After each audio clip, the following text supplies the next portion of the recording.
اللہ الرحمن الرحیم۔ گناہوں کی لذتیں عروج پر تھی تو جواب اذاں تک نہ دیا اقبال۔ آج رب جو روٹھا ہے تو سارے مؤذن بنے بیٹھے ہیں۔ کرونا وائرس ایک ایسا وائرس کہ جس کا ابھی تک کوئی والی وائرس نہیں تیار ہوا۔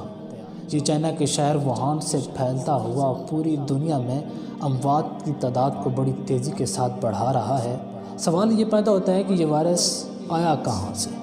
ماہرین کا کہنا ہے کہ یہ اسرائیل کی بہت بڑی سازش اور ظلم ہے، تو کسی نے کہا کہ یہ کشمیر پر لگے کرفیو کی وجہ سے اللہ نے پوری دنیا میں کرفیو لگا دیا، تو کسی نے کہا کہ یہ چائنا کے شہر ووہان کی ایک لیبارٹری میں یہ وائرس بطور ہتھیار تیار کیا جا رہا تھا تو یہ وہاں سے پھیل گیا، تو کسی نے کہا کہ یہ اللہ کا عذاب ہے، تو کسی نے کہا کہ چائنیز چمگادڑ کا سوپ پیتے تھے تو اس وجہ سے پھیلا، تو کسی نے کہا کہ چائنیز بڑی تیزی کے ساتھ ترقی کی طرف گامزن تھے تو اس وجہ سے ان پر حملہ کیا۔ ہر شخص نے اپنی رائے کا اظہار کیا، لیکن میں آپ کو حقیقت سے آگاہ کرتا ہوں۔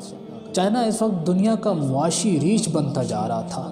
2019 کے آخر میں اعداد و شمار کے مطابق چائنا اس وقت 124 ممالک کے ساتھ تجارتی لحاظ سے منسلک تھا، جبکہ امریکہ سپر پاور ہونے کی وجہ سے 56 ممالک کے ساتھ تجارتی لحاظ سے منسلک تھا۔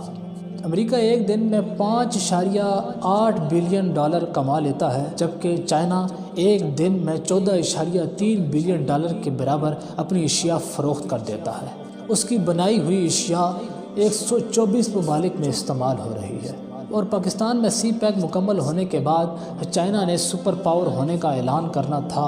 اس کے سپر پاور بننے سے پہلے ہی اسے گھٹنوں کے بل گرا دیا گیا۔ اور دوسری طرف اسرائیل، جو کہ پوری دنیا میں حکومت کرنے کے نشے میں مبتلا ہے، جن کا کہنا ہے کہ ہمارے مسیح یعنی دجال کے آنے کا وقت آ پہنچا ہے۔ یہ اسرائیل کے ایک ربی ہیں جو اسرائیل میں پیشن گوئیاں کرتے ہیں، اور ان کو اس لحاظ سے بڑی عزت دی جاتی ہے۔ انہوں نے کچھ سال پہلے پیشن گوئی کی تھی کہ چائنا کے شہر ووہان سے ایک وائرس پھیلے گا جو پوری دنیا کو اپنی لپیٹ میں لے لے گی، اور اس کی دوا یعنی اس کا علاج صرف اور صرف اسرائیل کے پاس ہوگا۔ اور یہ صاحب امریکہ کے ایک شہری ہیں جو کہ امریکہ میں یہ تلاش کرتے رہے کہ کرونا کے مریض کہاں ہیں، اور جو کرونا کی وجہ سے مر گئے ان کے گھر والے کہاں ہیں، لیکن ان کو ایک مریض بھی نہیں ملا۔ امریکہ جو بتا رہا ہے کہ ہمارے 1 لاکھ سے زائد اس مرض میں مبتلا ہو چکے ہیں، اور کتنے ہزار کرونا کی وجہ سے مر گئے، لیکن یہ صاحب ڈھونڈتے رہ گئے، ان کو ایک مریض بھی نہ ملا۔ امریکہ جو ہاسپٹل بتا رہا تھا کہ جہاں پر کرونا کے مریضوں کو پناہ دے رکھی ہے، یہ وہاں پر گئے، ڈاکٹروں سے ملاقات کی، لیکن ان کو ایک بھی مریض نہیں ملا۔ یہ ثابت ہوتا ہے کہ یہ سارا کام، یہ ساری چیزیں، یہ سارا پلان پہلے سے ہی پلاننگ شدہ ہے، اور انہوں نے سازش کر کے خانہ کعبہ کا طواف بھی بند کروا دیا اور مسجد نبوی کا دروازہ بھی بند کروا دیا۔ انہوں نے ڈرایا کہ کہیں یہ وائرس اگر یہاں پھیل گیا تو بڑی شدت کے ساتھ پھیلے گا۔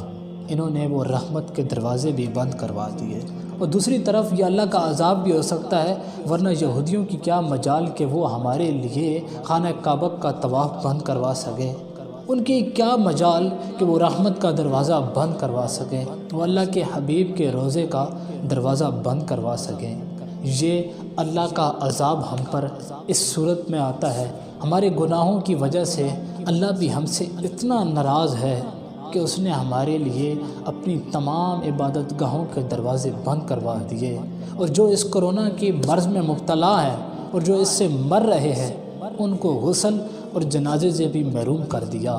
اللہ بھی ہم سے بہت ناراض ہے۔ ہمیں چاہیے کہ ہم اللہ کے سامنے گڑ گڑا کر، رو کر اللہ سے معافی مانگیں، بکثرت سے استغفار کریں۔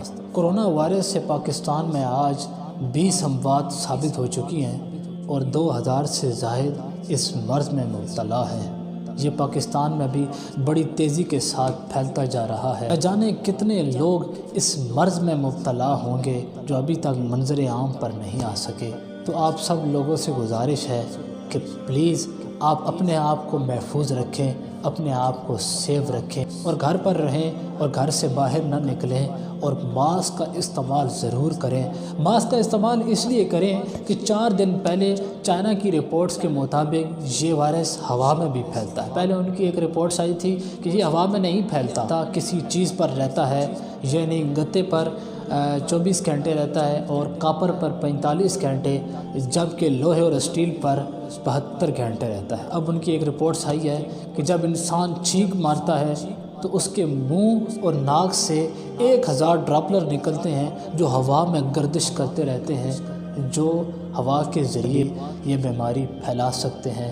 اور جب انسان کھانستا ہے تو اس کے منہ سے 300 ڈراپلر نکل کر ہوا میں گردش کرتے رہتے ہیں اور یہ ہوا کے ذریعے بھی پھیل رہا ہے۔ آپ ماسک کا استعمال اس لیے ضرور کریں اور اپنے آپ کو صاف رکھیں۔ صفائی نصف ایمان ہے۔ آپ اپنے آپ کو محفوظ رکھیں گے تو آپ کی فیملی محفوظ رہے گی، آپ کی فیملی محفوظ رہے گی تو آپ کا گھر محفوظ رہے گا، آپ کا گھر محفوظ رہے گا تو آپ کا خاندان محفوظ رہے گا، آپ کا خاندان محفوظ رہے گا تو آپ کی قوم محفوظ رہے گی، آپ کی قوم محفوظ رہے گی تو یہ ملک محفوظ رہے گا، یہ ملک محفوظ رہے گا تو ہر شخص کامیاب ہوگا، تو ہر فرد کامیاب ہوگا۔ لیکن بدقسمتی کے ساتھ پاکستانی جگاڑ اور پاکستانی عوام اپنے سمیت کسی کی بھی نہیں سنتی، ہر کوئی مذاق بنا رہا ہے، کسی نے بھی اس وائرس کو سیریس نہیں لیا۔ کوئی کہہ رہا ہے کہ یہ لاک ڈاؤن مکمل طور پر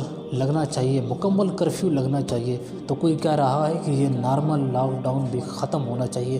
کوئی عمران خان کو گالیاں دے رہا ہے تو کوئی قانون کی خلاف ورزی کر رہا ہے۔ اور اگر کسی کو سلام نہ دو، ہاتھ نہ دو، سلام دینے کے بعد ہاتھ نہ دو تو وہ آگے سے کہتا ہے کہ ہاتھ سے یعنی مصافحہ کرنا بھی سنت ہے۔ ان کو یہ نہیں پتہ کہ وبا کی صورت میں ہاتھ نہ ملانا بھی سنت ہے۔ وہ ایک کوڑ کا مریض تھا جو نبی پاک صلی اللہ علیہ وآلہ وسلم کی خدمت میں حاضر ہوا بیعت ہونے کے لیے، اور آپ نے ہاتھ ملائے بغیر فرمایا کہ تمہاری بیعت ہو گئی ہے، تم جا سکتے ہو۔